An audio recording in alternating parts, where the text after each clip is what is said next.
How's it going? How you guys spend your weekend? How is everybody today? Really important question that I want to answer, but I want your answer. Welcome to another Monday live stream, guys. So happy with the new setup. It's version 1800 something because I keep on changing my stuff. Bonjour, Patrick. Don't be afraid to say hi in the chat and say where you are located in the world. I'm so glad that we talk to everybody all around the world with this show. The idea is to get the community together of live sound engineer, wing operator, other live sound lovers.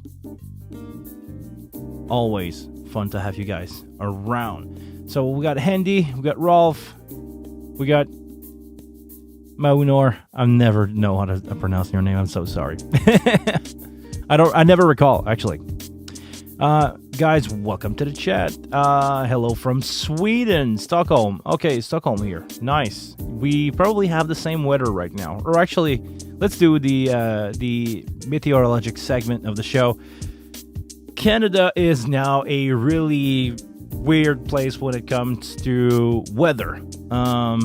I don't want to go into the global warming stuff, like environment. I'm just going to say, well, I'm going to draw your own conclusion. Either if you are from Canada or Wisconsin, like V-Tone Audio Production is. In the same week, we reach, without wind, I'm talking about pure Celsius, pure Celsius outside, no effect of the wind. We went from minus 30, which is freaking cold, and today we're reaching 0, and tomorrow we're going to expect 5 with rain within 3 days.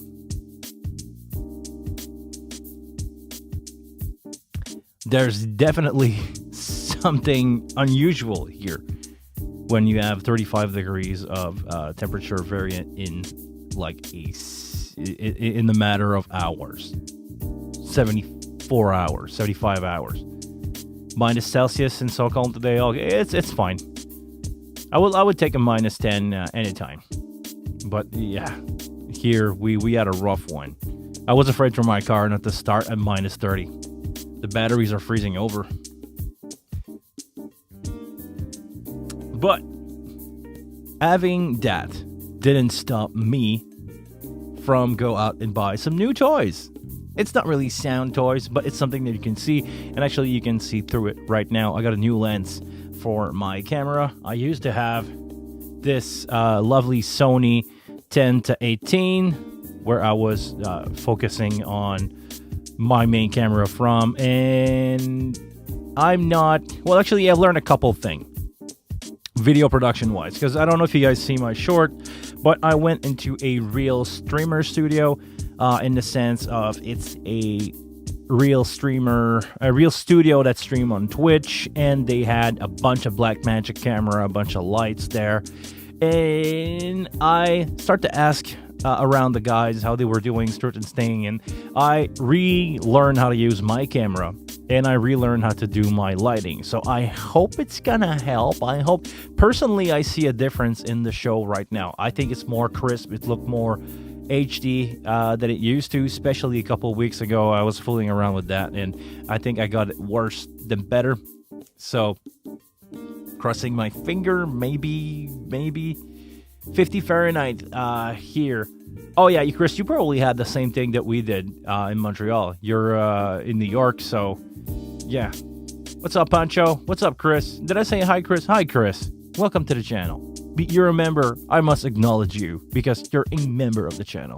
If you want to support me in what I do and do like Chris, become a member of the channel. You have actually two options to be a member. Just a regular member, or you can become a super member. So a regular member is just a way to encourage me in what I do. It's a couple $1 a month. I don't remember how much it is. I think it's $3 Canadian to be just a regular member and having your name in green in the chat. If you want to have a little more, you can subscribe subscribe as a super member. Super member have access to me for an hour every month on one-on-one consultation. If you want to have some help from time to time, I think it's a good idea for you to subscribe as a super member of the channel. I'll give you 1 hour of free time every month to discuss your setup, to discuss other stuff, and I'm probably gonna do a special live stream someday with my members, just to like being really close, and maybe do a private video call, incoming video call, where everybody can call me and we can be together as a community. So if you want to be part of that, think about becoming a member or a super member of the channel. Moving on, we got some question today.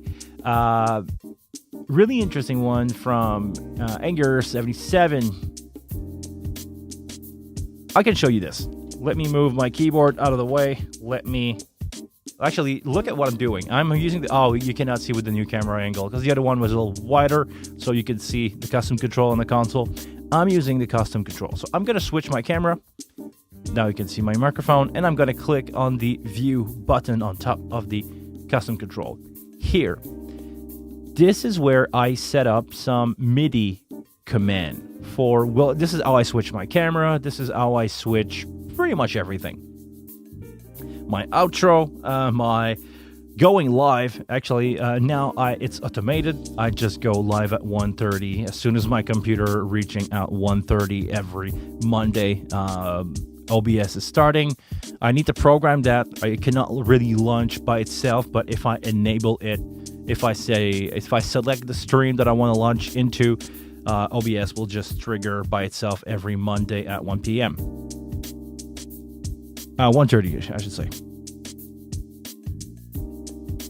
But about, sorry, the coffee's doing. The fact that I love New York today is making my coffee a little warmer, and it's triggering me. Triggering the burps. Hello, Fred from France. Bonjour la France. So MIDI to OBS, pretty much. I set up a MIDI command right now for my go live. It's channel 1 CC0. For my outro, it's a no push. It should be a CC, but I'm gonna rechange. I'm gonna set up all that thing. I know, Patrick, you sent me an email about that, how to do it with OSC. I want to start to dig into OSC because I know MIDI really well. I know how to work MIDI, but I want to evolve. OSC is pretty much the evolution of MIDI, so I'm gonna learn OSC. Actually, after this show, it's planned for me to learn OSC and how to use the wing. I think I need to use the GPIO for that, so I'm gonna need the GPIO to do two things. First, because I want to rely on a prompter eventually, because now I have the chat in front on top of me. If you watching me like this, I'm gonna look like this for the whole show. But watching up, I realize it's not ideal. So I'm gonna bring down my screen where I can have a prompter. But because I will use a prompter, it will not display me a lot of information, because I want to keep my prompter pretty much for the chat and having just a small program window on top of my prompter view. So to avoid a mistake of like being on this setup, talking for 2 hours with a irrelevant screen, I want to add to my camera some LED lights that will tell me, like, I want to have a green one and a red one.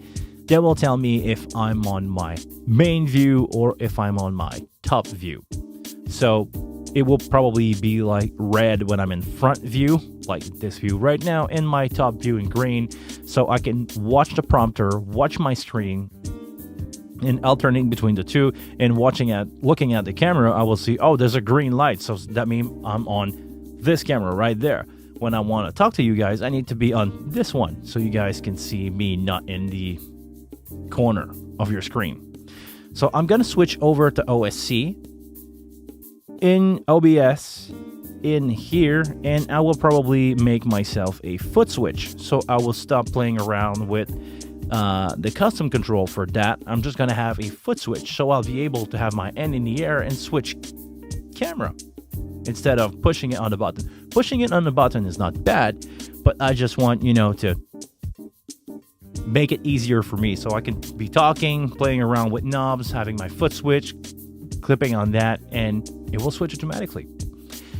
So this is the plan. This is how I want to integrate more of the wing, because the OSC feature of the wing, this is something new for me, the OSC stuff.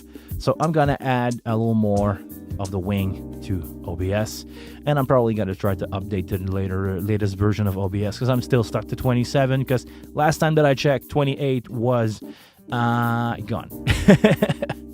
So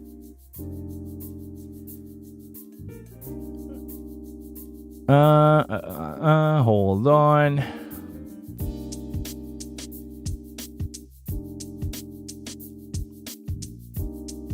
Okay, so Anger77 said, I made some tests with OSC triggering from BitFocus Companion and a Stream Deck. So Companion and a Stream Deck, but you can do it from a wing for implementation of OSC. Ooh, I'll be careful saying that with Patrick in the chat.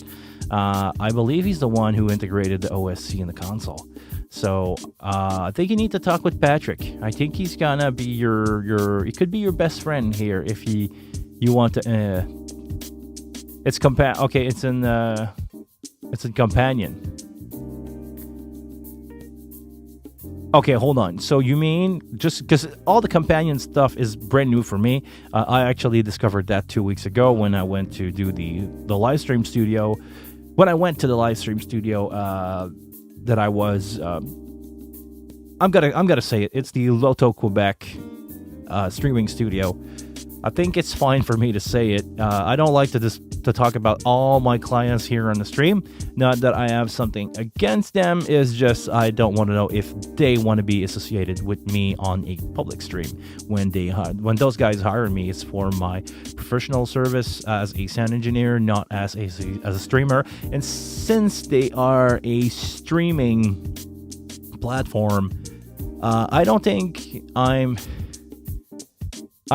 very, very, very, very friendly here, and I mean, we're talking about some weirdo stuff in the sense of we're talking about console and sound and integration of other stuff, but I mean, I don't have any controversial content, so I guess it's fine for me to say it. So I was at the Loto Quebec setup, and the guy who's there, Serge, bonjour Serge, c'était explained to me that everything is running over from Companion. So he's triggering from a Stream Deck, OBS, and other stuff like that. But you're telling me, if I understand correctly,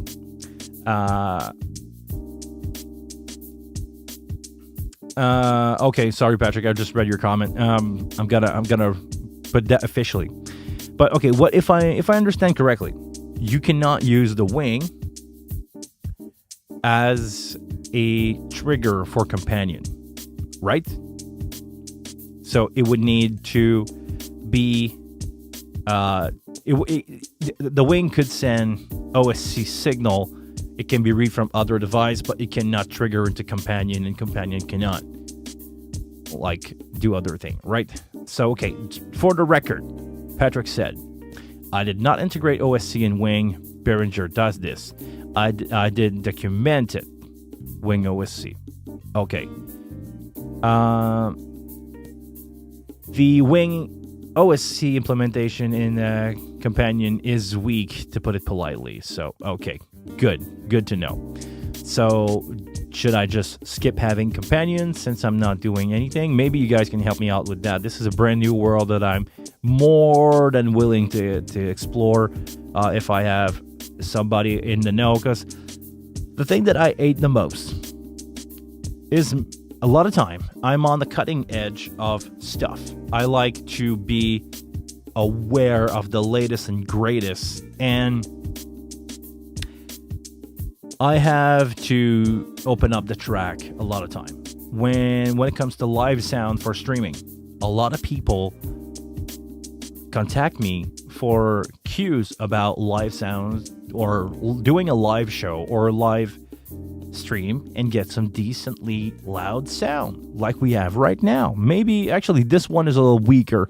If I'm honest with you guys, I'm gonna crank that a little bit, because usually I get a little louder. So just for fun, I'm gonna go a little louder. It should be closer to what you guys are usually having from me. I'm trying here to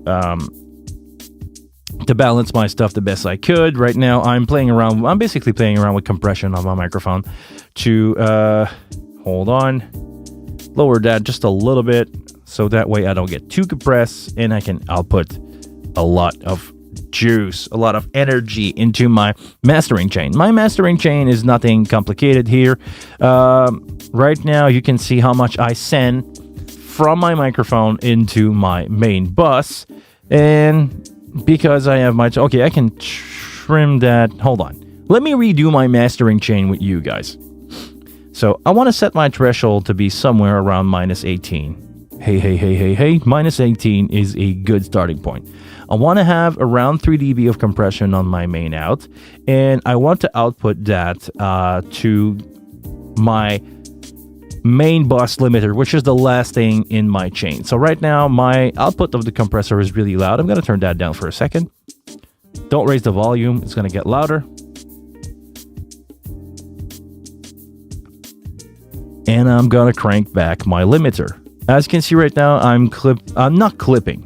I'm limiting by around 3 dB, which is a lot. I think I can get away with less here on YouTube, because I just want, the peak of my sound to be smashed down so you guys have some dynamic to listen to. I'm going to take out the auto gain. I'm going to bring that to around -15. Seems good. I can probably bring that up a little bit. I don't want to squeeze. I want to leave my release pretty high, around 1 second. That's fine. Okay, so we should be back on track. How loud is it? I think I'm still a bit loud. I can probably turn my gain down a little bit. Hey. I want to get some compression from everywhere. Actually, I can bring my threshold up here. Hey. I can probably bring my limiter input down a little more, like around 9 dB. Hey. I barely want to touch the limiter, because this is not a full-on mastering for a band. This is just my voice. I want it to get loud, but I don't want it to be destroying my input. So I want to make sure that I compress into multiple steps in multiple places. First, starting with my vocal microphone, that I can give it a little more, just one more. 9 is pretty high, but it's a SM7B with no preamp on it, so gain is all the way up. I can probably cheat it the other way around. Hold on.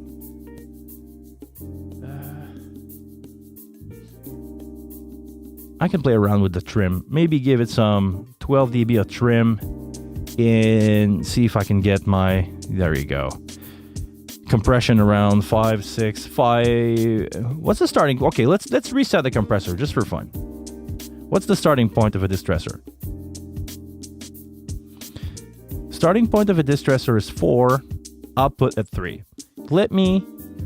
I have a lot of volume there. Let me give it a little more. Okay. As long as I'm not clipping anywhere, it should be fine. So right now, what I did is having my gain at 45 and having my trim at plus 18. I'm going to bring that down just a little bit. Plus 15. And even, you know what, plus 12. When I'm talking, I can get a good amount of gain. I get easily in the yellow. And yeah, it's fine. It's fine like that. I'm going to crank up a little bit of the distressor. Hey. I can probably, to my average level, I can probably bring that up to 6. Okay, now I start to feel it. I don't really hear the compression, but I'm always in compression with my vocal. Now let's go to the main bus. I'm a little loud. Not loud. I'm a little heavy on the threshold here. I'm getting easily 3 dB of compression. I want to have a little less there with that master bus compressor. So I'm going to bring my threshold to 9. Okay, that sounds way better. Hey. Hold on. And now my input gain on this limiter is still high, so I can probably bring that down to 6.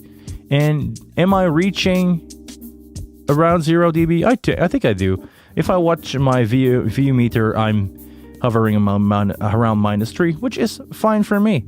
This is how I usually set my setup for live streaming. That way you can have a good layer of compression if I decided to dig in. As long as I'm not clipping the preamp, I'm going to sound compressed, but it's not going to distort, and I'm held down by the 3-step of compression. So my input compressor, my everything, basically every step of compression until I reach the limiter, and the limiter allow me to send out a stronger signal. Clipping it by 1 or 2 dB. When I say clipping it, is not distortion, is get rid of the transient for 1 or 2 dB to smash it, and I send it out on my main out at -0.25, so I'm not get into clipping. And that's about it. This is how I'm doing this. If you guys excuse me for a second here, I don't know if I'm sick or not, but apparently I have a runny nose, and I don't want you guys to hear me dealing with that the whole stream. So excuse me for a second. I'll be back really, really shortly.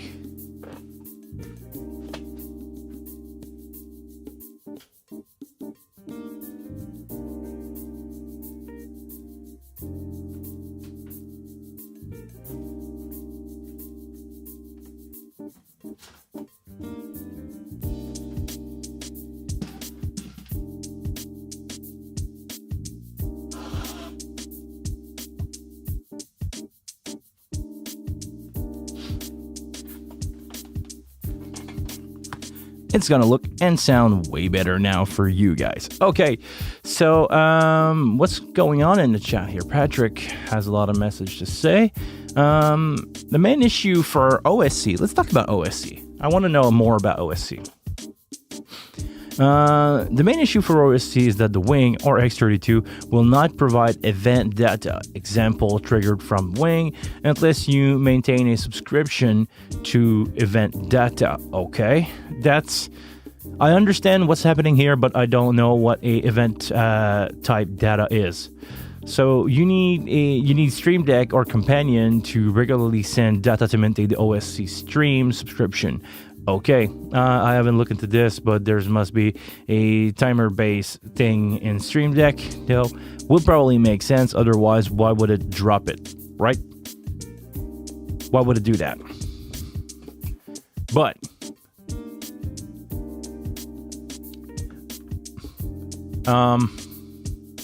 if I'm, let's say, yes, a Stream Deck or a Companion softbot. Okay, you guys are totally out of my field of confidence here, but I like that. I like to hear about this. That way, when I struggle down the road to get some stuff going, you guys can tell me. And also, while I'm having you guys here, it's gonna sound stupid, but Patrick or Anger77, let me know. When we talk about OSC, is it going out of the USB or is it going out of the network port of the console? Because if it's going out of the network, I would be a really, really, really happy cat because I could use my Dente card for streaming also from the same, my internal Dente to stream from the same wire, right? I could use only one wire. I could get rid of some of my wire on the floor using only one connector for everything. Can I do that? Let me know. A event data is something that changed the console following an action on the console. Example, pressing a button, moving a fader. Okay. Standard OSC data, typically the reply for an OSC command requesting something, example asking for a fader value. OSC is Ethernet. Yes. Yes. So the other question is, can I use it with my internal Dente card? That way I could open up a world of possibilities. Because if I can send signal from a single wire from the network, we're not talking about AS50 here, just so everybody can follow. If we can send, let's say, Dante to a laptop, or receive Dante from a laptop, or receive Dante and OSC command from a laptop, I could run some of my shows that have backtrack from the laptop RJ45 port and send both information into my console, so I could have some programming change happening at the same time and receiving the Dante at the same time. Is that something that is possible? Today, on the live stream today, I'm going to learn, I guess, more than I'm going to teach. By the way, if we're having this conversation right now, but if you're in need of help with your console, if you need stuff that you cannot figure out, this is the live stream for you. We're here to talk about the wing. We're here to talk about other stuff too, because the wing by itself is not the only subject of this channel. But if you have any question that you want answered, or any kind of help with your console or live sound, please write it down in the chat below. If you're watching this in playback, write it down in the comment. I always reply to every single comment on this channel. So with that said,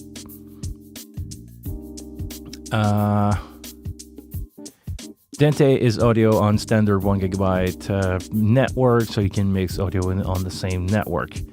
I could mix, Dante and OSC on the same network. Great. Okay, so I can probably get rid of my USB interface, because I'm running a USB extender. I have to run like a 10 meters one to get from my computer that is in the other room all the way back here to my console, which is in the back of my streaming room. So running network here will be easier, because I'm having, actually, can I show you guys this? I'm gonna totally destroy my setup, but let me show you guys what I'm having on the wall here. You probably never see this, or maybe if you watched my other video. But we're gonna go on the side here. Keep in mind that this is not usually where I intend to film, so this is why there's like a lens there, some leftover stuff from my guitar, and this is my patch. This is what I have running to my other room and computer. I have some XLR in there, I have some XLR return in and out, and I have some network port from there, and a VNC if I ever want to use some kind of time code or something. I have that there available.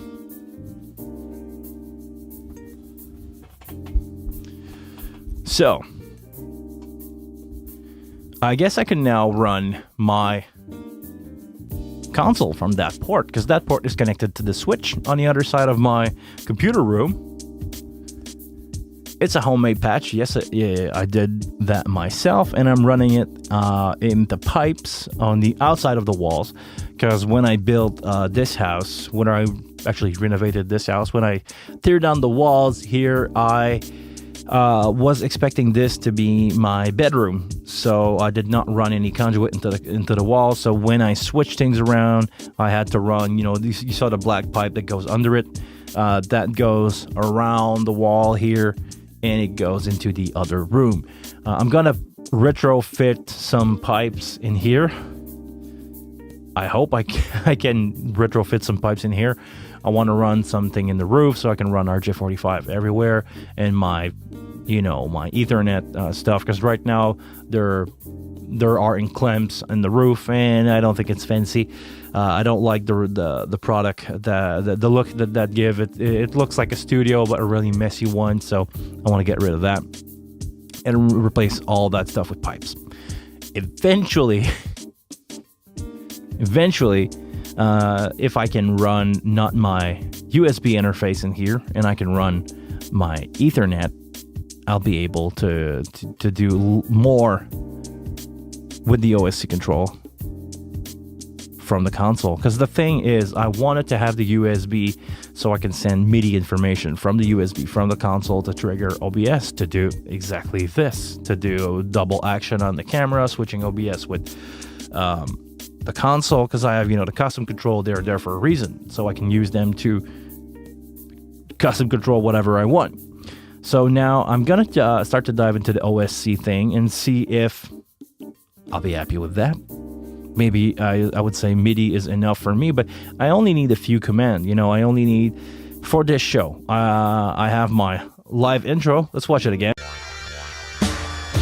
Okay, seriously. I have my live intro that I can start. I have my front view, and I have my top view for the screen. You guys can see the screen here.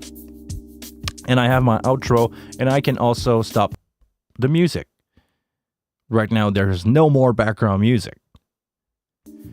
So, those are the only action that I need. But seriously, I only need 4. Like, switching camera, music on or off if I ever want to show something, and my stop button, and that's it. So maybe I can do something with OSC. You guys let me know.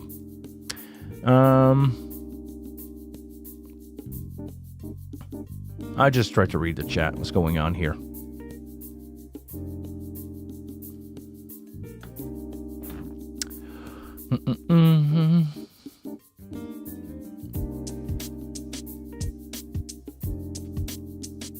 Okay, you guys are out of this world with you guys are out of this world with the OSC thing. I do follow what you guys need, but I'm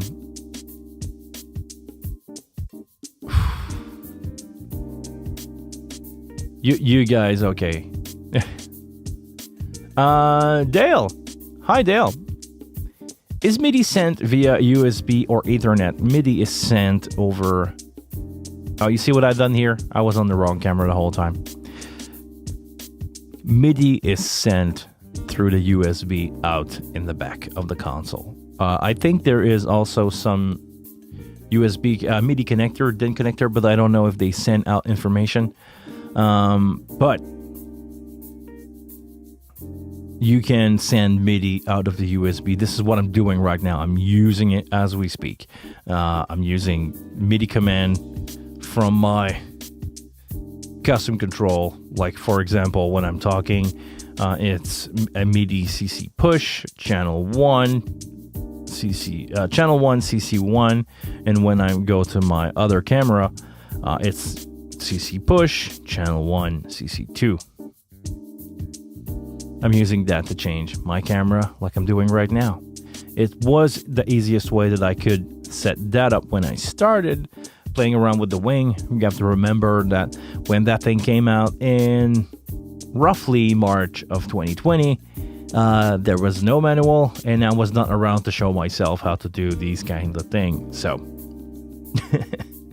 you live and learn, and I want to learn a little more. This is why I'm going to start to dive into the OSC stuff. Okay, the DIN in the back do have separate MIDI device ports. So okay, like console, like the Grand M may have these options. What are you talking about? Hey, Auntie, we don't talk about bad thing here. Like guys, we don't talk about like console here. Maybe one day we will. I don't think so. I think I'll stick to be a sound engineer. But yeah. So Dale, we are changing our lighting software and can accept MIDI input. I have a USB cable running to that computer already and to record in Logic Pro X. You could do, actually, I've done that with Logic. Did I show my friend Simon?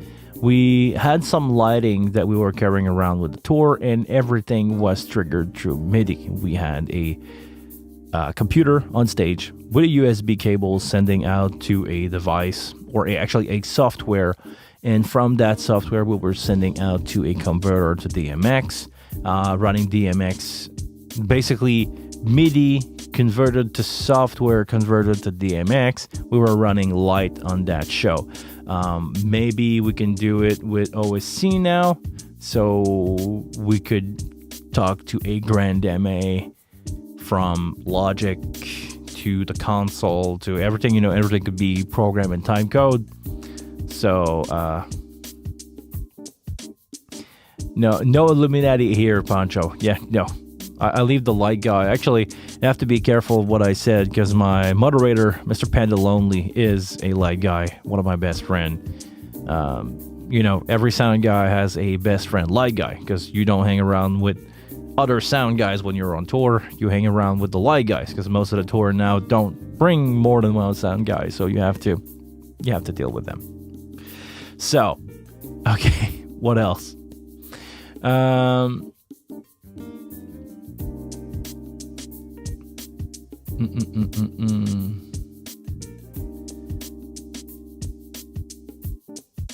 Oh, be careful, Andy. I will tell everybody that you're doing lights now. Just kidding. I'm not that bad of a human to say to other sound engineer that you're doing lights. It's a secret. I'm gonna be really careful of. You have to be really careful of what we say here. We don't want loud guys to start to hang around with us. Sound engineer, proud sound engineer, right? Okay. Edgar 77. We talked last week about SM58, SM57, and the 7B. And I'm gonna show. It's the same capsule. Really? It's the same capsule. Are you sure about that? And yeah, maybe Grandeme. Actually, I know Grandeme is supporting. I know Grandeme is supporting by Companion because my friend Panda Lonely is using this. V-Tone Production. It's a funny joke, but I try to keep the channel as clean as possible, and it was blocked by YouTube. So just you can rephrase that. You can rephrase that if you want to. I'm not gonna read it, but if you want to share with that, make sure that it goes through the YouTube filter.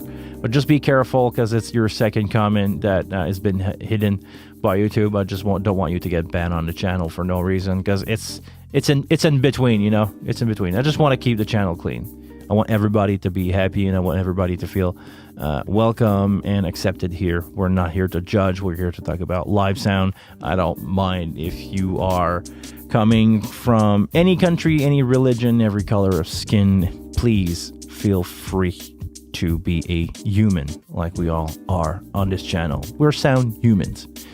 And I'm going to steal this one from Dave Rat. We're all sound human having fun. Nothing else. What's going on? We're just a regular here. I guess everybody here is in really good knowledge of his console and don't need any kind of help. If anybody needs some help with a tricky subject, we can talk about it. If not, maybe I'm gonna show you guys a bug that was reported to me. I'm gonna try to put word in my mouth or coffee. But we could talk about a bug that a friend of mine found on the console. I don't know if it's been fixed or not. I know some of the UI bugs have been fixed with the upcoming firmware. I know I keep repeating myself, but it's coming. I'm told it's coming, and I provide the information that I'm told that it's coming. Maybe it's fixed. Maybe it's not. While we have some really knowledgeable people about the console, I want you to join me into the search of a bug that a friend of mine lived last week. Let's dive into this. Coffee mug out of the way. Okay.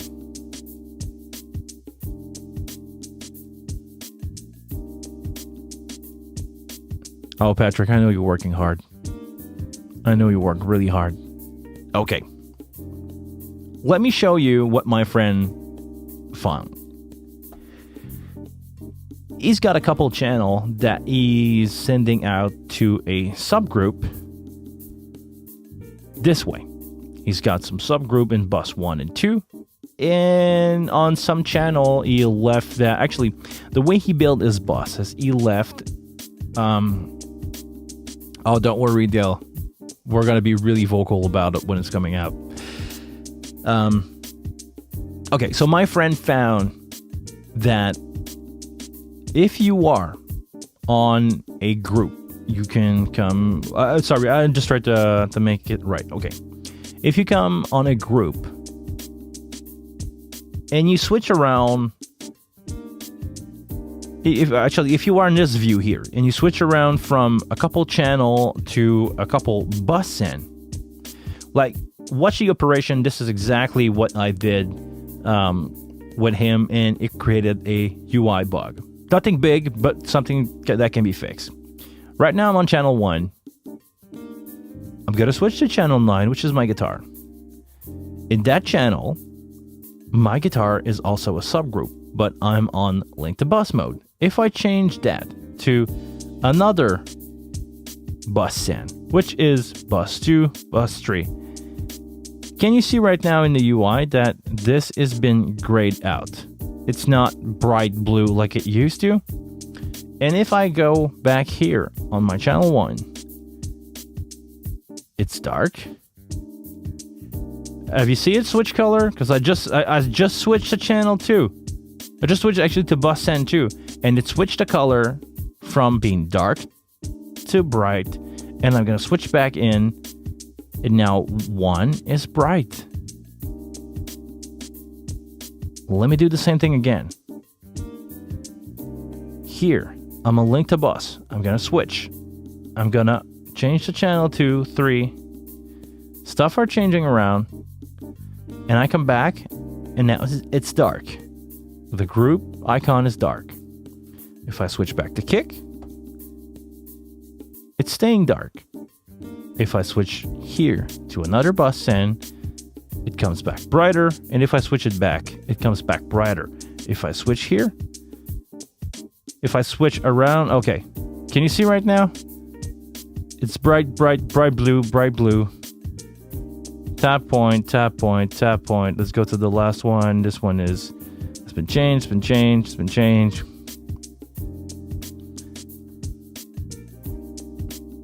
Now if I'm doing this, there we go. From channel 9, if I switch it around, it used to be bright, it's now dark. And if I come back here on channel 1, it's dark, it used to be bright. And if I switch it, I probably send a new information about that, and it's come back bright, bright, bright, bright, bright. And even if I go all the way back and forth, it will switch, and I believe it's bright again. Let's do the same thing on channel 9. If I switch it, switch it, switch it, switch it. Now this one's staying dark. But if I if I update it, dark, bright, bright.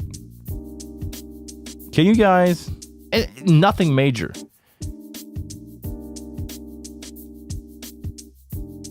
I believe it's just a color.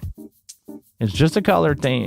Because Patrick was asking, is it just a color change, or does the change of color implement some different meaning behavior? I don't think it's doing anything wrong with the state of that. There have been some change in color palette in 12.8. I maybe forgot to do some of the UI button. And Andy said it's missing a refresh comment. I believe it's just missing a refresh comment. I don't think it's playing around with I don't think it's messing around with the state of that channel, or I was told to, because I didn't try it, and I would need to have a source and listening to something through the bus, not just into headphone. I would need to listen to something through the bus to validate that. But I think it's just a UI bug. I'm gonna report it later on today, because I just validated that. But one of my friends said that this is just so far he believes it's just a light on or dark mode or highlight mode or not highlight mode command. But because we all love our console and we want our console to be perfect, I'm gonna report that. Oh, just take the. You will film it, Andy. Okay, good.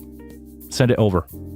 If you want to do it, it will be done. I don't want to double report also on that. But yeah, it will be. This is a cool bug that I think is going to be fixed, but I think it's not going to be fixed in the next firmware. We'll have to wait for the other one. Oh, you think it should be fixed in no time, Patrick?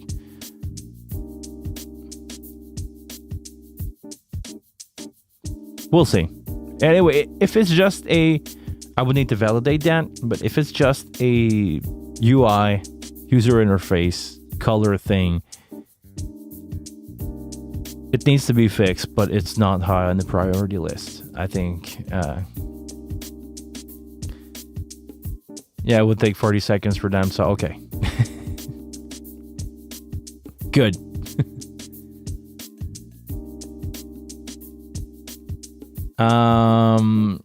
Maybe Rolf, I will find some more bugs. Or actually, what I should do is it would be to create some fake bugs and try to have them looking for them. I should modify my version of firmware and create some bugs so that they can look for them and just delay it so everybody cannot have the new firmware. Oh no, I'm no good playing around with you guys. Sorry.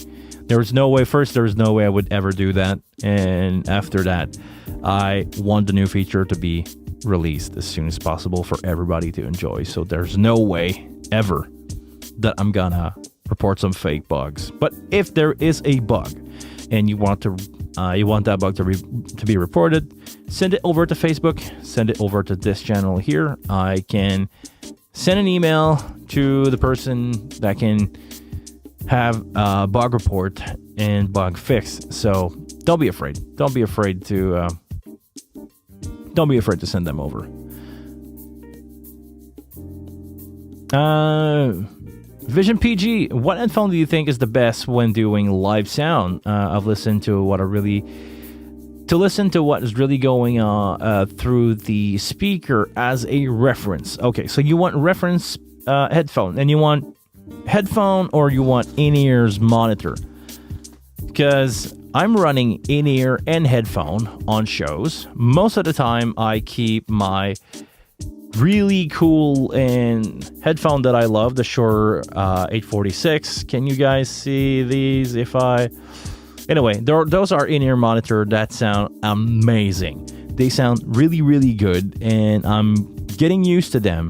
I can always have them in my back pocket and always have them on the show. When I'm not mixing in-ear monitor, I can just use them as for front of house to check out my mix and stuff like that.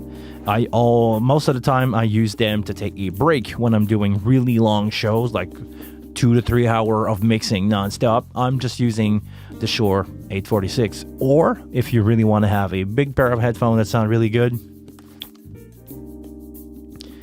can you see it? Can you focus on this? The TD 770 Pro from Beyerdynamic. I have the 80 ohm version. You can get it into the 250 ohm or the 32 ohm version. I think 80 is a good middle ground if you think you're going to use them with your phone to play music or other stuff like that. 32 could be an option, and if you have a really good amplifier, the 250 ohm could be. Some people say that they are best sounding. I believe it's because they're a little more expensive. But these open back headphone, actually closed back, but not sound isolated, sound really good. If you want to have something that is sound isolated, the Shure 846 are really good, but they are expensive. It's $1,000 pair of in-ear monitor, not molded, with universal tips. They cost $1,000. I get the isolation with the in-ear. With the headphone, I don't, but I think I showed that into a video. Funny trick when you are doing front of house and you have headphone on, to make sure that the subs in the PA is not annoying, is not creating any problem to you at the mixing position, because Let me explain this. When you're doing front of house, and okay, I want to start to export clip of the live stream into the channel, so it will be this one. Let me start this over with, I'm gonna reread the question, and we're doing a video live together, right? Okay, let's go. What headphone do you think is the best when doing live sound? Listen to what's really going through the speaker as a reference. And the other question is from Dale: do you get enough isolation from stage volume and sub? The quick answer is no, I do not get sound isolation from using headphone like this, or even using inner monitor. The sub will interfere with what I hear at the sound position, no matter what. It's just physical. But to minimize the impact of that, the secret, or I should not call it secret, but the way to minimize the damage is to use delay of headphone. Because when you are at front of house, you sometimes are sitting a couple meters away, a couple 100 meters away from time to time when you're lucky, when you're doing the big shows. And to avoid slapback or slapback effect from the PA, the sound is leaving the PA when it's reproduced, and it's slowly traveling into the air and reaching you a few milliseconds later, because of sound traveling into air is slow. I hope I'm clear here. But the fact that the sound is taking time to travel through air, unlike light. The speed of light is really fast, the speed of sound is really slow. You want to delay the output of the console to match the same delay that is provided by the air between you and the sound system. To do that, what you need to do is to come in your monitoring part of the console. You want to grab your headphone monitor, which is my headphone monitor right there, and let's say that I'm going to be sitting at front of house 50 meters away from my sound system. I'm going to raise my delay here in distance, and I'm going to start delay. Oh, sorry. I have to take my headphone off because having that on is really annoying. I'm experiencing the same. Actually, can I? Okay, I'm gonna do this the really wrong way, and I'm hoping I'm gonna create feedback. But I'm gonna put my headphone around the microphone. Can you guys hear the delay? That's 50 meters of delay. I'm gonna take that off. Okay, way better now. But that distance, that slapback, is going to play around with what you hear, the frequency that you're going to hear, even with headphone on and even with sub. But if everything is as in phase as possible, with the sound leaving the stage coming at you, because the console do not have any hair to send signal through, the sound in your headphone coming at zero latency, you have to manually delay it so the sound from the stage reach you at the same time. And you do not get that slapback effect, because if you put your headphone on and they're not delayed, you're going to hear the sound basically in your headphone before you're hearing it if you take your headphone off. So to minimize that, apply a delay on your monitoring, and you're going to have a way more accurate representation of what you're sending out through the console. Of course, subwoofer are going to be affecting you physically. There's not a lot you can do about that. Using in-ear monitor, like I said before, is a good option. I'm using most of the time Shure isolated 846. Shure headphone in-ears. I'm going to do a cut here. Sorry, guys. One of the best and most accurate pair of headphones that you can get to get really good sound isolation is the Shure 846 in-ear monitor. They are good. Isolate, I think, around 30 dB of ambient noise, and if you are in time with your sub, it should not be a problem. There you go.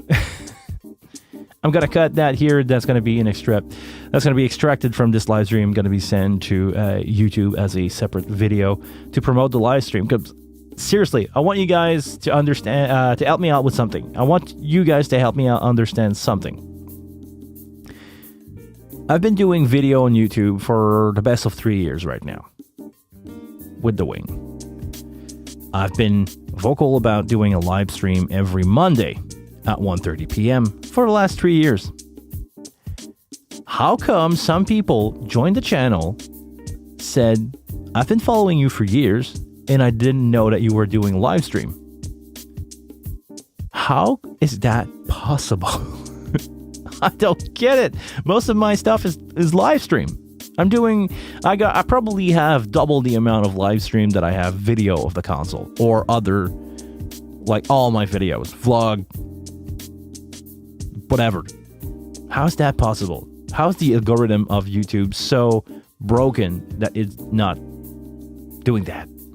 Okay. Let me read a chat.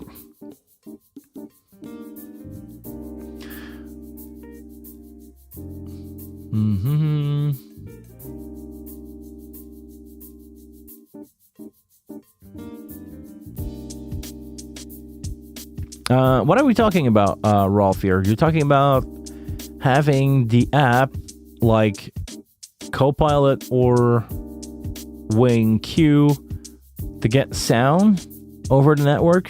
That would not work because of latency. A lot of people tried it, but it's not working because there's too much. Actually, there's a slapback of between you, the player, and the sound that you're gonna hear in your ear if you're doing this.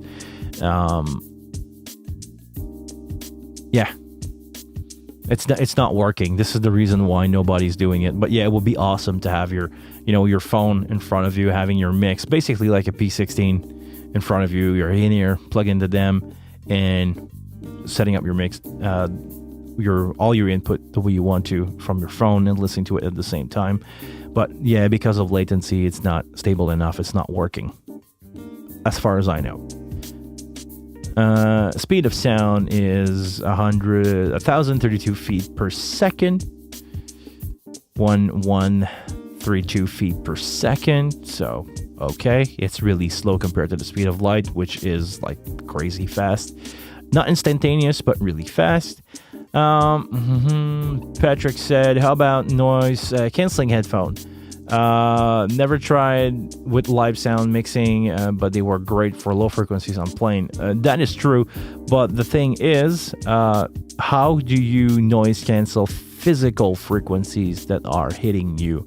Because let's face it, when you are in a standard festival show and you have, I'm going to say something that's probably going to sound stupid for somebody, but I've had the pleasure of my life of mixing with 20 double 18 subs per side on festival. You cannot get rid of the physical vibration coming to you. And that's probably why I would maybe use noise canceling headphone, yes, but I would time align them just so it will be in phase accurate for you, the listener. Because you have to think about something. Our microphones are sitting on each side of our head, or brain microphone. They sit on each side of our head, so we need to make sure that all the other physical aspect that we usually associate with sound, which is like physical frequency rumbling your bodies, make sure that that's tight. If that's in phase, it's going to give you a more accurate version of the sound signal that you're sending out to the PA, I believe. What else? I have the Shure 535 as my standard. Really good pair of headphones. I used to have the 535 before the 846 were out. I bought a pair of cheap KZ. I'm going to say it both way. The KZ ZS10 or the KZ ZS10 Pro. My gosh, great sounding. Okay, I tried, maybe not that model, but I tried the KZ brand in-ear monitor. Really cheap, really affordable headphone for the amount of stuff that you get. But they lack one thing. And all my friend, when I say that, they tried it and they discovered the flaws of those headphones. If you listen to music into them, they're fine. If you listen to uncompressed, unmastered stuff like a live in-ear mix, when you have a boatload of bass drum with a boost at like 40 hertz coming in your ears, they crap out. They cannot handle the dynamic of that. That's the problem with the KZ. Not bad sounding for music. If you want your day-to-day or if you want a backup of in-ear, it's going to be fine, but they lack dynamic range. And this is why it's the same as using studio monitor versus house home theater speakers. Home theater speakers sounds good, but if you start to EQ a kick into them, you're gonna rip the speakers do not have enough travel. You will rip the speaker out of this mounting bracket, because the type of dynamic that we're dealing with live sound, live in-ear stuff is different than a mastered, compressed, dynamically limited music, basically. So, yeah, basically, this is why KZ are good, but they do not handle the pressure. Sorry.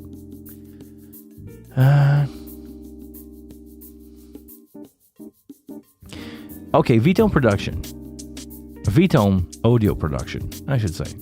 You get notification, but a day late of the live stream. Did you ring the bell? And also, everybody else in the chat here, did you ring the bell? Did you subscribe to the channel? And did you like that video?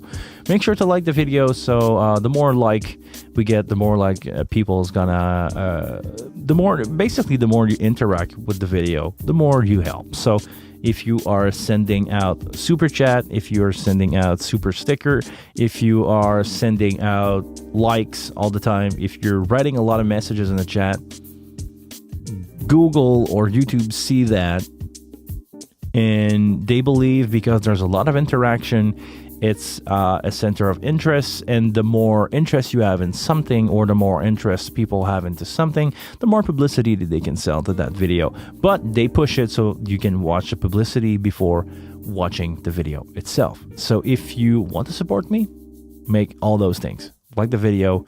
If you are not subscribed to the channel, subscribe to the channel, and write down in the chat. I don't want to say as much as possible, but write down in the chat decently long message, and YouTube will know that we have a good chat rate, because I have all the stats. A good chat rate is the bell is on, but no notification. I think you need to enable notification too. Why are they making it so hard for me to send out my content to you guys? I don't know, but YouTube sometimes is yeah. Okay. I love the platform. I'm a great YouTube lover. I consume a lot of YouTube, and I actually provide YouTube. Okay, let me read the chat again so you guys can write down some more messages before it's too late for me. YouTube decide they want to push. YouTube decide what they want to push to each viewer. My home screen is filled with stuff I have no interest in, and missing channel that I'm subscribed to. Okay, this is because it's your home screen, not your subscription screen. There's two things. You have your clickbait video that I will call on the front page when you land on YouTube. And if you go on the left side, or I should say for you guys, on the left side, if you go on the left side and you watch, you have your home, you have your subscription, and another one. And if you go to subscription, I think it's short. If you go to subscription, you will see all the videos all the channel that release video that you're subscribed for. If you're not watching enough, YouTube will try to push you some other stuff that is popular within the stuff that you are subscribed to. If you don't subscribe to a lot of channel, chances are you'll get thrown the at-large most clickbait video, or video that have a lot of views recently. You know, the trending video. This is what they probably going to push you down before your subscription. Also, I'm really not that active on YouTube right now. I should definitely get more active on YouTube. Yeah, this is probably a reason why a lot of people are not that active anymore on YouTube. There's like a slowdown, I feel, in the release of new videos. Other than the LTT videos maker of this world, Linus Media Group. I'm sure some of you guys know what I'm talking about. Linus is really popular on YouTube. That release, 15 video a week on different channel. Most of the content creator now, probably like me, are overwhelmed with life. I cannot, if I were like in the same situation that I was a couple months ago, working really hard a lot. There's a lot of work. There's a lot of good money to be made. I want to recoup from the last 3 years where I had worked less. Supposed to have worked less. At least for a year, I worked less. Everybody's pushing a little bit to, go over. And this is probably why a lot of people are doing less YouTube video. Because I'm not a full-time YouTuber. I'm probably never will be a full-time YouTuber. I cannot justify spend hours and hours and hours and hours and hours on video anymore, except that I'm going to try to. Even if it's not going anywhere, I'm going to try to. We'll see what's going to happen with that. And maybe and if you subscribe to more people, to go back to Dale's comment, if you subscribe, you have the notification turned on, you will eventually shift your YouTube. You need to teach the algorithm of YouTube what you want to watch, and eventually will go on. What else?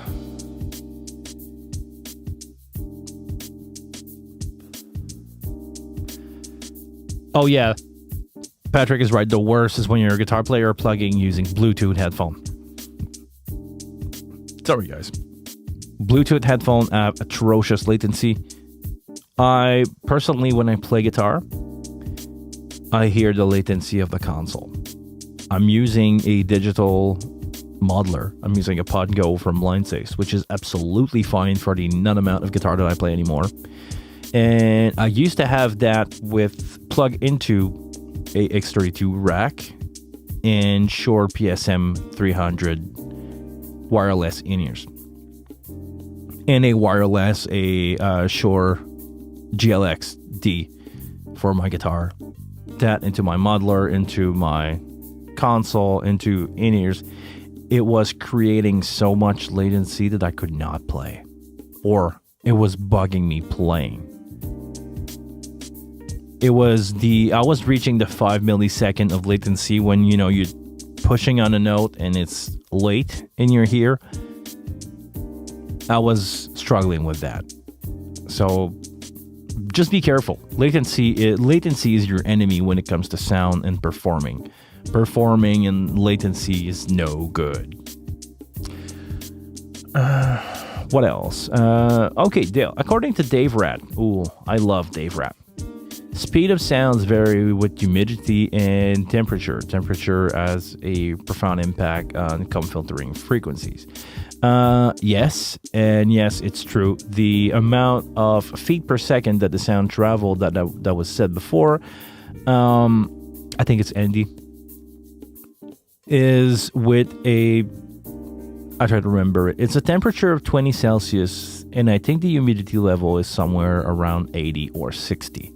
One of these two number, but it's at 20 degrees Celsius with a humidity level of 80 or 60. I lived some experiment with sound that way when I opened up the door of my house this week, because outside it was minus 30 Celsius, really freaking cold. And in my house, it was 20 Celsius. It's a difference of 55 Celsius. It's a difference of 55 degrees Celsius between the inside of my house and the outside. I was talking on the phone with my voice at 20 Celsius, which is roughly what I'm at right now. And just going out, a drop of 50 degrees, because the next breath of air that I was expiring was really hot, breathing in, breathing out. I heard so much more IN information. The lows were gone. It's shaping the sound a lot differently. You probably lived the same experience doing a sound check in the afternoon for a festival show, and the more the days shift, the more it's gonna sound better at night because the humidity level is raising, the temperature is going down. Let's say that you are a really dry day at 30-35 Celsius in the afternoon, and you drop down to 20 with more humidity at night. It's never gonna sound the same. Your PA tuning is gone. Your sound check is not gone, but it's not there anymore. So V-Tone said it's 132 feet per second at 72 degrees, which is roughly, I think it's lower than 20 degrees Celsius at sea level. Yeah, because also the pressure, the atmosphere pressure is going to sound different or will affect the speed of the sound traveling. So it's roughly the same. If you were to delay your headphone, like we said here, that measurement will be roughly good within 1 or 2 meters, because the speed of the sound is going to change, but not to the point where it's a totally different speed, but it will slow down or speeding up depending on the temperature and the amount of moisture in the air. So, yeah, roughly.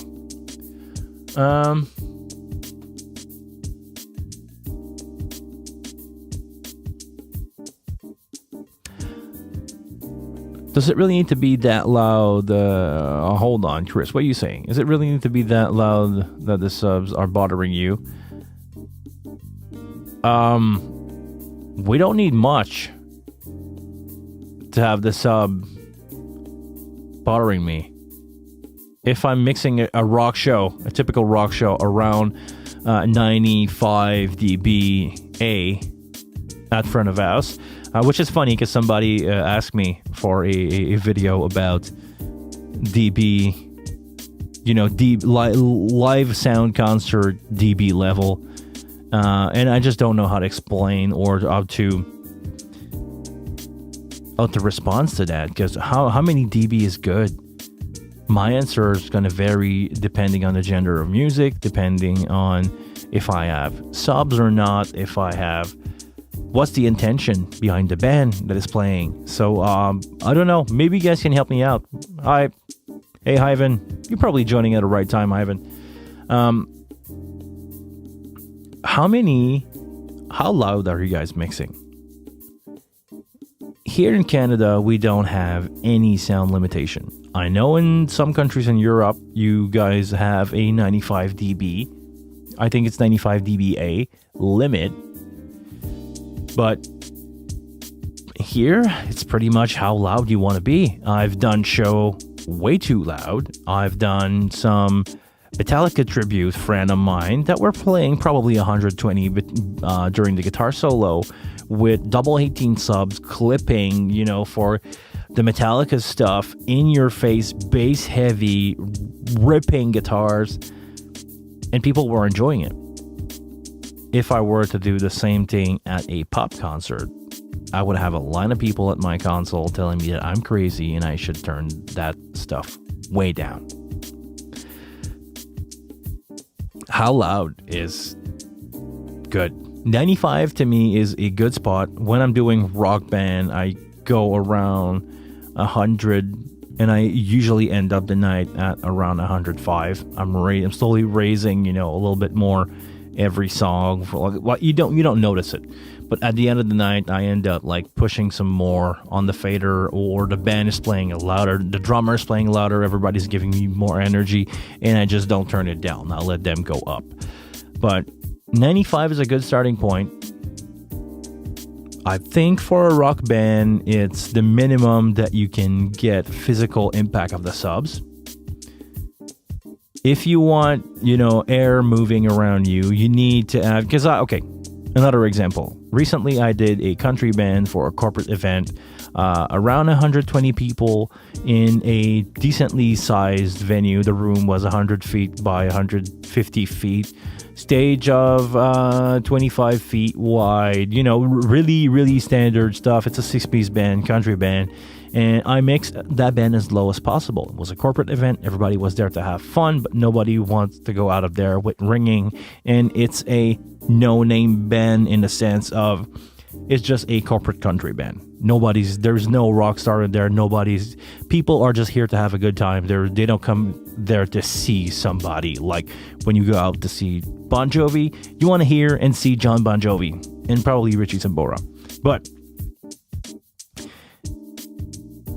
a cover band, 90 dB is the minimum that I could go, because you don't have physical impact. You don't have physical energy going from the subs before that. Yes, you're going to hear them, but you cannot feel them before that. Roughly overall mix of 90 dB. 95 is the sweet spot. It's not that much louder than 90. But 90, 95 is the sweet spot for like quiet corporate event. A full range. Actually, I always mistake them. The full range one, not the cut one. Is the C the cut one, or A the full range one? But that's about it. I don't know how to. I don't know how to explain that. What's a good level? It's the one that is feeling comfortable for you to mix your show at, where everybody's going to be happy, you, the band. Once you hear everything, you have a good feeling going. You don't need to run, show at 120 dB all the time. Okay, Dale, you don't help me here. I want to know. This is why I'm doing those live streams. This is me asking you a question, right? This is why we're doing those live streams. I ask a lot of people to come in my chat and help me out with stuff. Or I feel this is what I do today. No, seriously. I think it's A-weighted. That is the full range one. If anybody else in the chat is willing to please confirm that information for me, will be a good thing. Thank you very much. Okay, wait. Before we go any further, I don't want to miss anything in the chat. So, Edgar77, did you all push the register rate for your wing within 3 months after purchase it? I didn't have time to read that, but I'm going to say yes, I did register my wing for a 3-year. I missed the other comment that was up there. Sorry, I missed that after Ivan would just say. Patrick says, friends would be Y2. No matter whether you're registered or not, it's by law. Now, if you want 3Y, you should probably 3-year. Okay. We're talking about warranty here. Okay. Warranty 2-year by law. Okay, in Canada, it's 1 year by law, and after that, you need to register.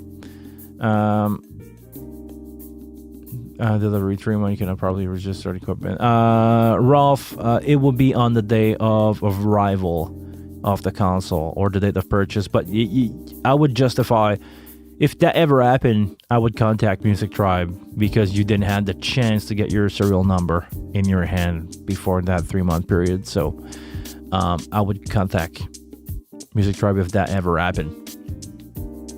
Okay, Andy says 95. You guys are writing stuff in the comment and I cannot see. I'm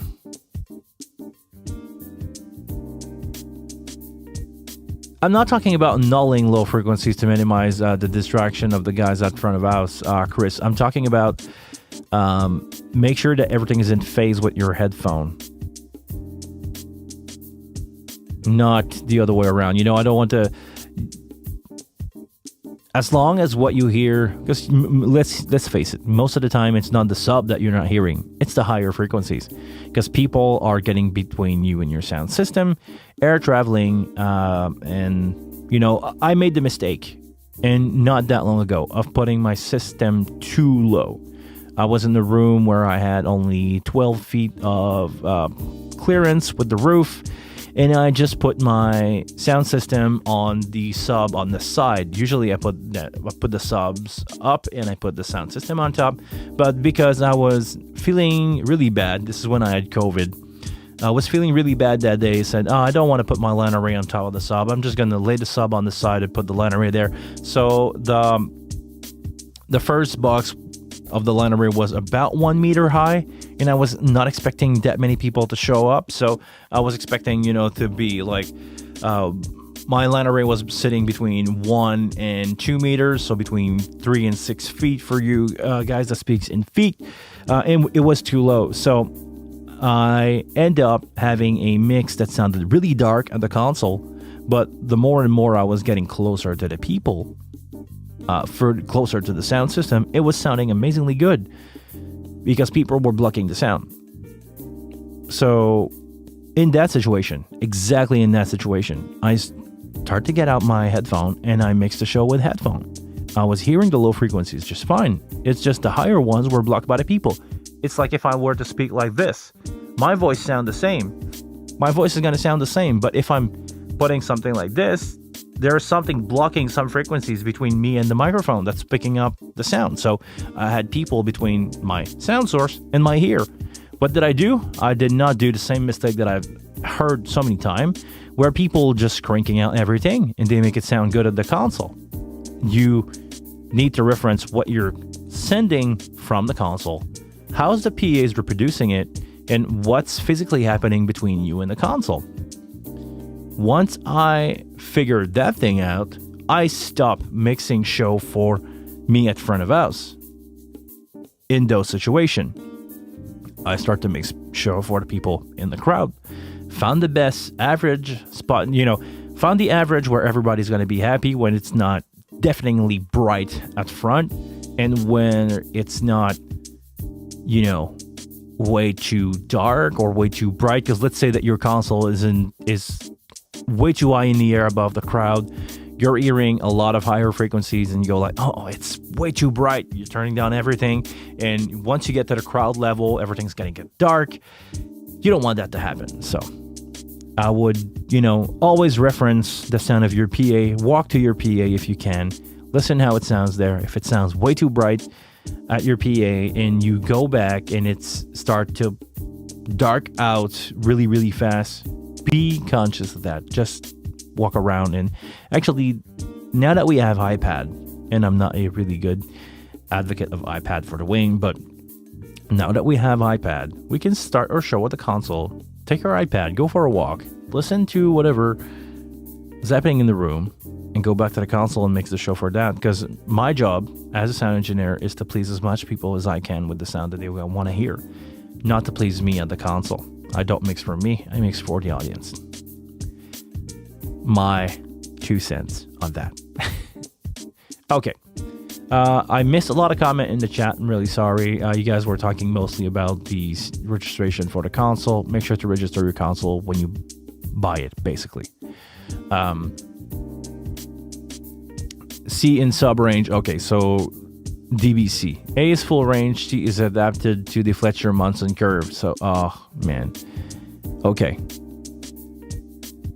So, which one is louder, Andy?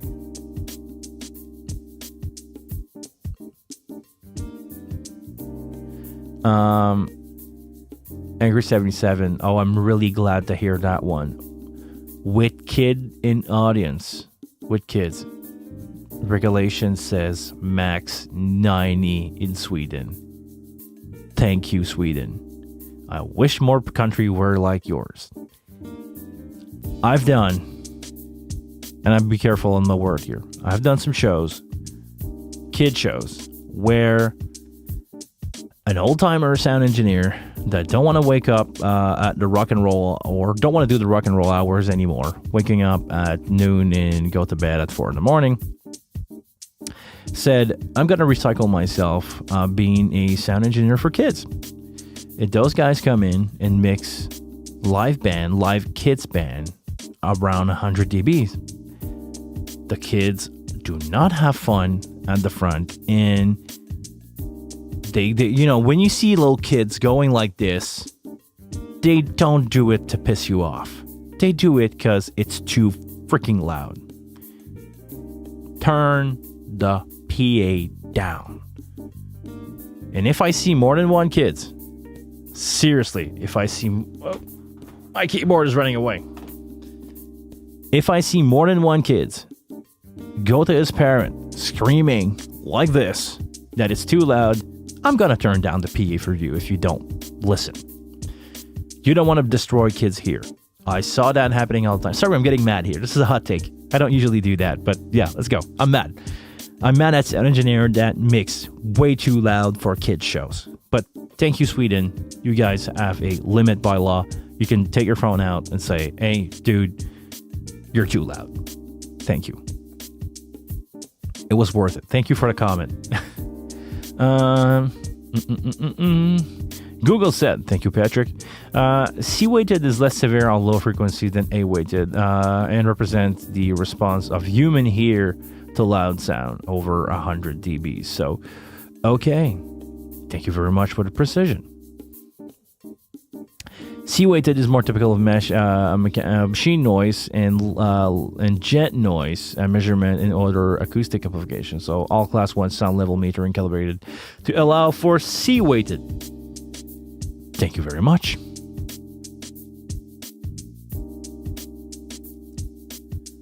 Inference for this kind of equipment, you'll get a delivery note on the package arriving when these things show. Okay.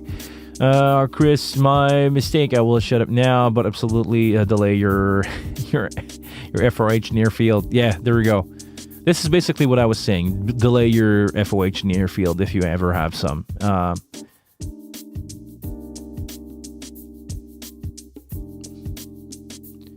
That's why there's a delay on monitor out. Yeah. Oh, you guys don't have fax anymore in Sweden? Good. Fax are useless. We live in 2023. We live in 2023. No, seriously, it's getting better now. But yeah, it's still a thing here. For doctor appointment, they still need to fax stuff to each other. Like they print out a PDF to fax it. It's stupid.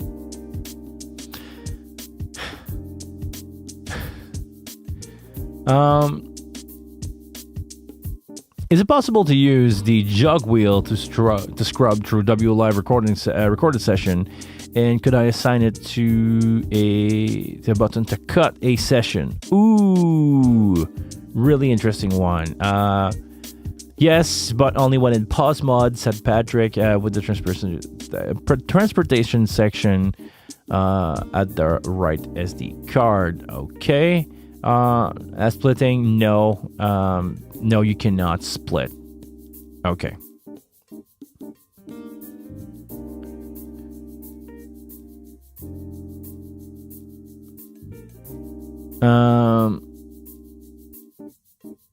No, you cannot do this. This is basically, it's meant more. Yes, still. Yes. Welcome to Canada in 2023.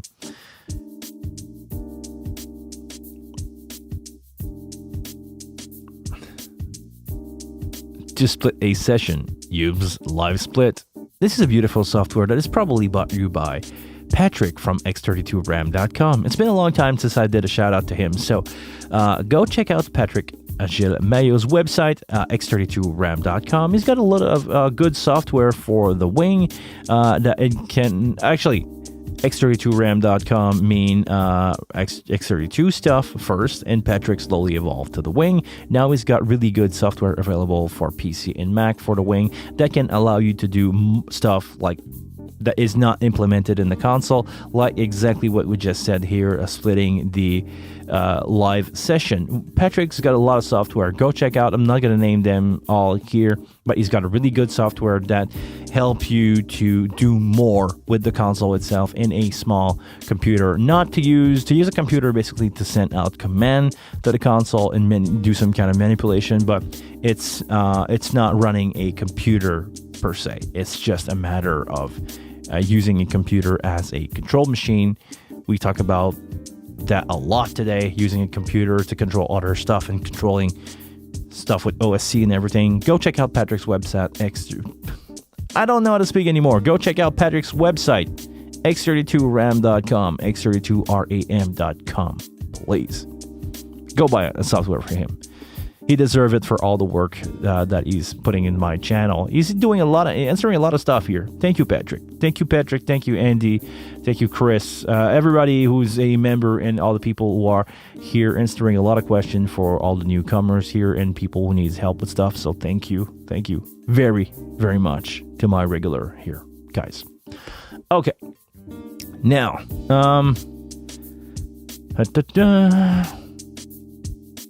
what's going on? Sam, on the wing, can you send a stereo bus signal to a single channel on the P16? Or you need, for instance, to use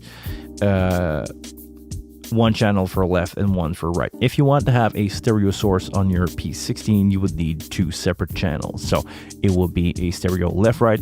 You can probably only send half of that stereo bus. So let's say stereo bus right to your P16 or left to your P16. You just have to assign that in your patch. To do this, I think I have a video about this that was released not too long ago, but to send stuff out to your P16, you need to have your stage box connected to the other end of a AS50 port. I'm going to use here as an example AS50A, and starting at 33 everything, oh sorry, I need to go in output, not input.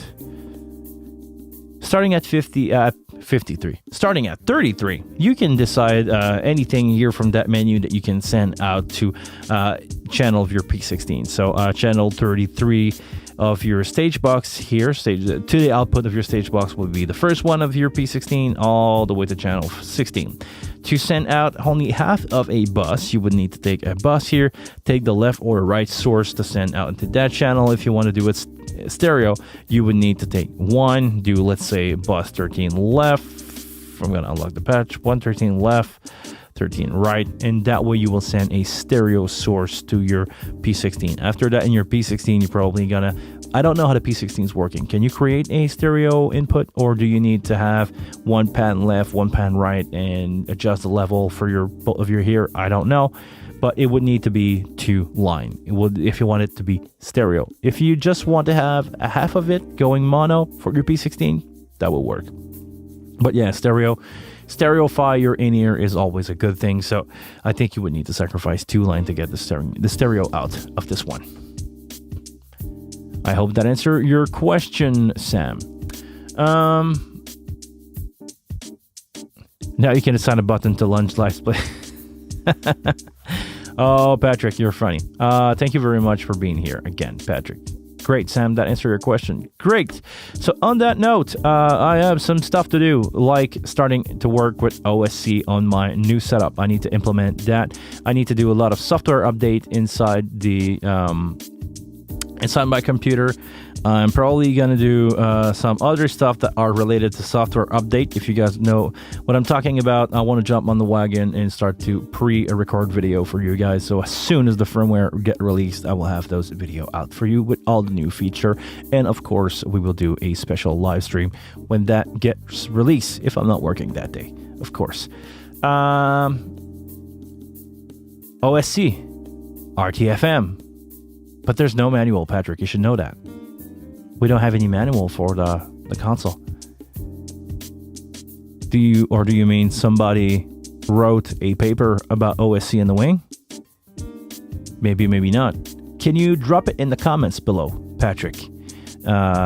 Every link that is relevant to what we had on the show today, please don't leave them in the chat. Put them in the comments. You guys can have access to the comment. So, yeah, no. No, Patrick, that's never going to happen. As like I said for OSC a year or 2 years ago. So we'll see what's going to happen with that. So, guys, I want your opinion before we leave. What do you think of the new setup? Do you think it's looked better than before? Well, I have some people here, some usual guys. Do you think it's worth it for me to invest into lens and lighting setup? Do I look fine on your screen? Because I'm debating here between my color calibrated screen and a cheap $20 screen that I got used on Facebook Marketplace. I look good on none of them. So please, it could be me. I could be not looking good, or my setup is not done right. But seriously, give me your opinion in the comments down below. That's going to be it for me today, guys. As always, thank you very much for being here with me, with us, and we hope to answer more and more of your question about your live setup in your wing. Subscribe to the channel if you make it this far in the video, if you're watching this in playback. If you didn't like this video yet, please like this video. Until the next one, I want you please. What?